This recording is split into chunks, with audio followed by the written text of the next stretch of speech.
This past weekend, there was the latest. It's been a while since we had a big celebrity roast, but we had one of the GOAT, the greatest NFL player of all time, Tom Brady. 7 rings. He needs more slots on his Infinity Gauntlet than Thanos. And they did it for the first time in a sold-out arena. And they did it at the Forum in Los Angeles here.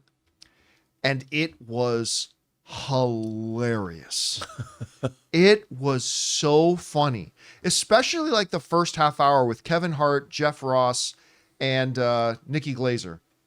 Nikki Glazer was the MVP of the whole roast, by the way.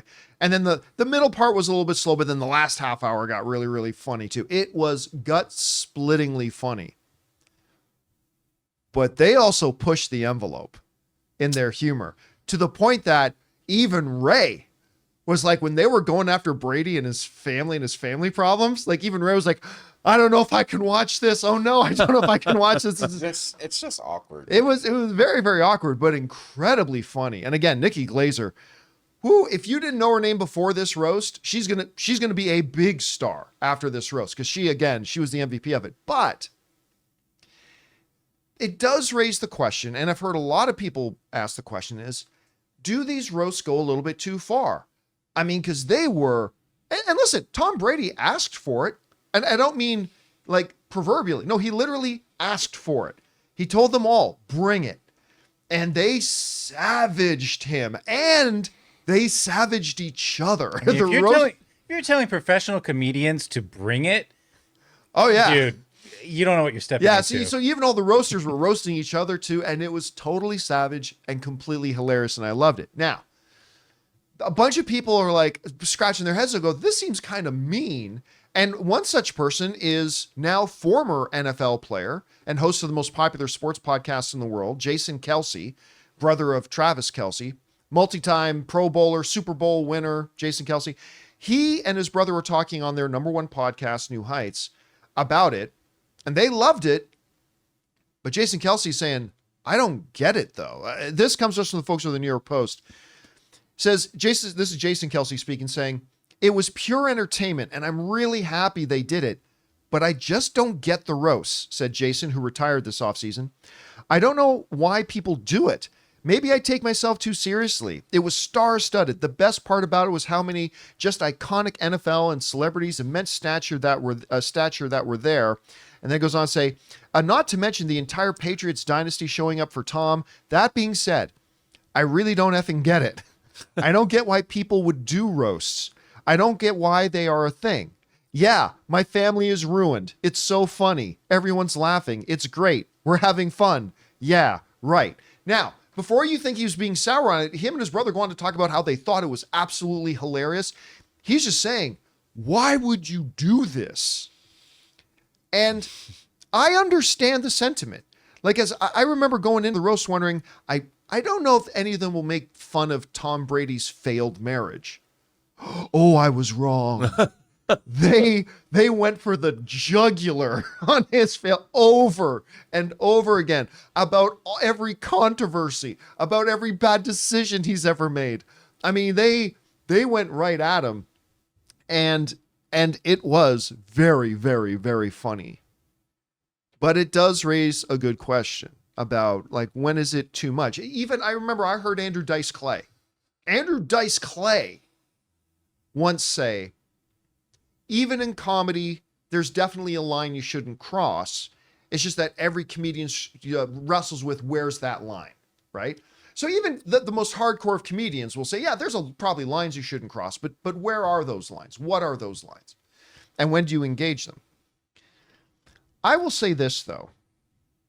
I watched that as a fan of Tom Brady, and I watched them eviscerate him and each other.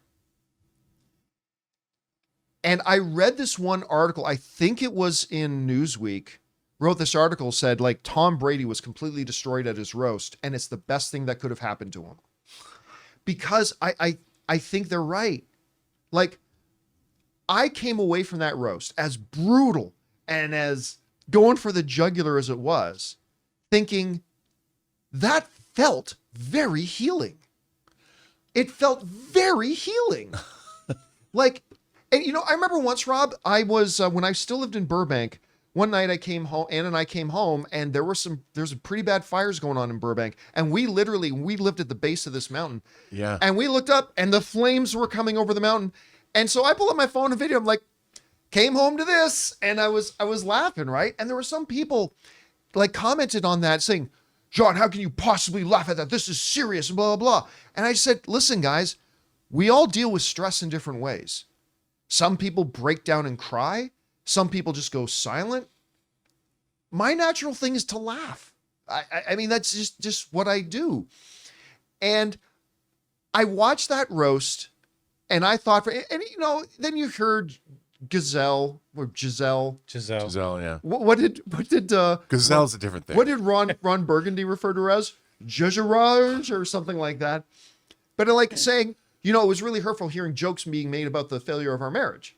Like, well, but that's out there. It's not like they were revealing secrets and stuff that was out there. I think that kind of humor can be incredibly healing. I think it can be incredibly bonding. And listen, again, they weren't telling jokes behind people's backs. They all knew what this was. They went up there and they told jokes and they clearly all had a blast. And I thought it was great. And I will say, can roasts go too far? Sure they can. Did this one go too far? I don't think it did. I just thought it was funny. I thought it brought everybody together. I thought they were able to all laugh at their own inadequacies. And I think everybody was the better for it. Now, I might not be in the majority in that thinking, but for me, it was kind of work. Don't get me wrong. I would never do it.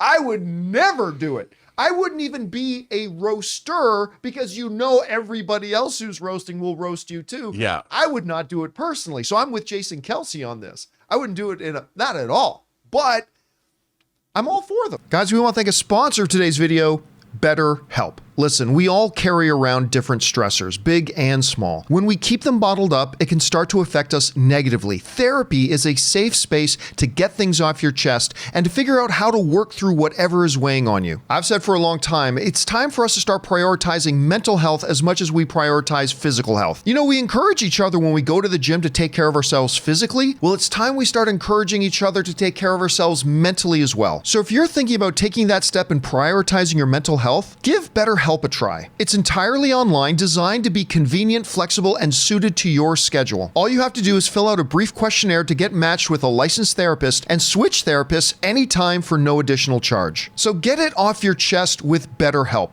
Visit betterhelp.com/Campea today and get 10% off your first month. That's BetterHelp, HELP.com/Campea. So I don't know, Rob, you watched this roast. I watched the whole thing. How did you feel about it? Well, here's the thing. Like, if you're a character like Tom Brady and you've reached God level status, like you said, the greatest of all time in the NBA, the NFL, which is one of the great American. I mean, if you think about sports, football, I know I'm not going to get into a football debate across Europe or whatever, but American football is, for this country, being the GOAT is like being on Mount Olympus. By the way, just to your point, we did this statistic a few weeks ago.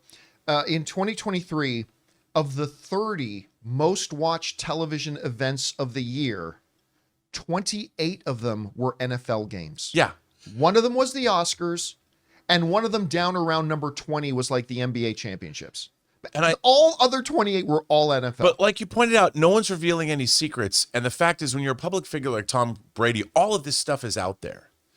And like you say, look, we take ourselves way too seriously. Human beings do. We live these crazy, weird lives of quiet desperation or public desperation, or not desperate at all because you're a multi-billionaire, whatever.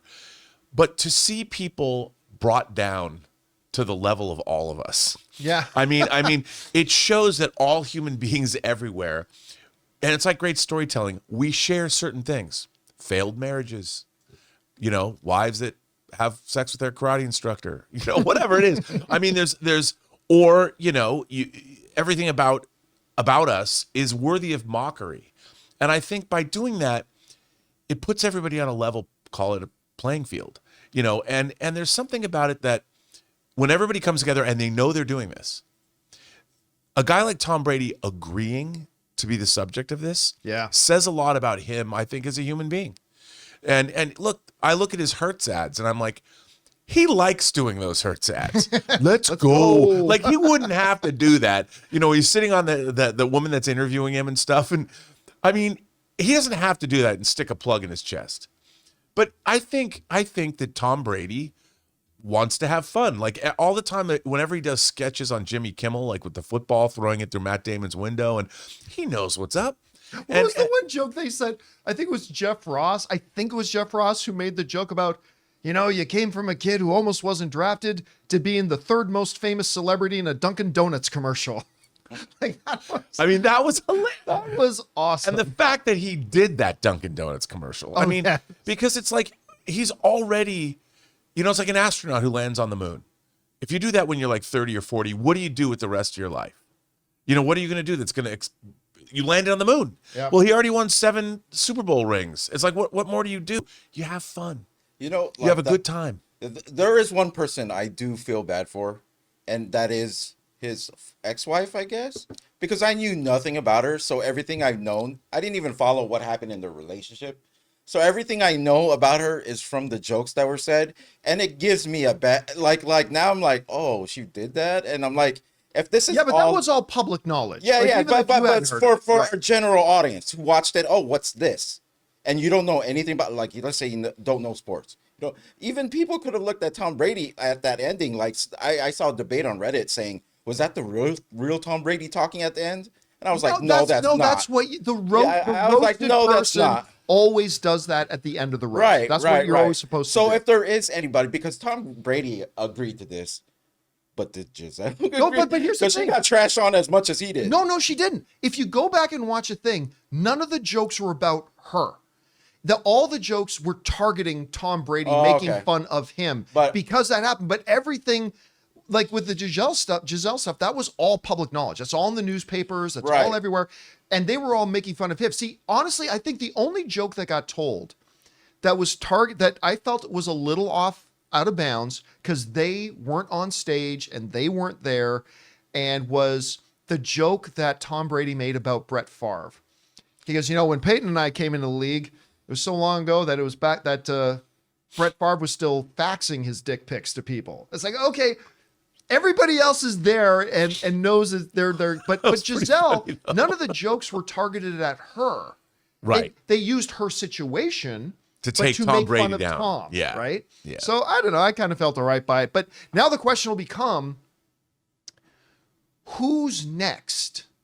Because I want to see more of these. But I don't know who's going to step up and go, yeah, I'll be the one who gets roasted. At least people that people would care to see. Because you can't just do, you know, the 4th credited guy in the 7th movie of the year last year. I mean, it's if you do Tom Brady, your next one's got to be a big star. And who's going to agree to do it? Because even Kevin Hart said during the roast, like right at the beginning, first of all, amazing Tom Brady would do this because we can't find people that are willing to subject themselves to this, and Tom Brady did. So let's see who else comes up next. I wonder how much you got paid. You know who I would love to see it for? Tom Hanks. How awesome would a roast of Tom Hanks be? And Tom Hanks strikes me as the type of guy who could totally take it. Would anybody have anything bad to say about him? They'd have to come up with something. They'd have to come up with something. Wow. I kind of want to see that now just to see what people would say. Anyway, guys, question is for you. This was a huge hit on Netflix, but do these roasts take it too far? I mean, just because I don't think this one did doesn't mean you should feel that way. And maybe there are things that could be too far. I don't know. Whatever you guys think, jump into the comments section below and let us know your thoughts. Hey guys, thanks so much for watching this video. Make sure you like the video, leave a comment, and subscribe to our channel. And don't forget, we have a daily podcast called the John Campea Show podcast, available on Apple Podcasts, Spotify, or your favorite podcasting app of choice. Go and subscribe to it today so it'll be there when you need it.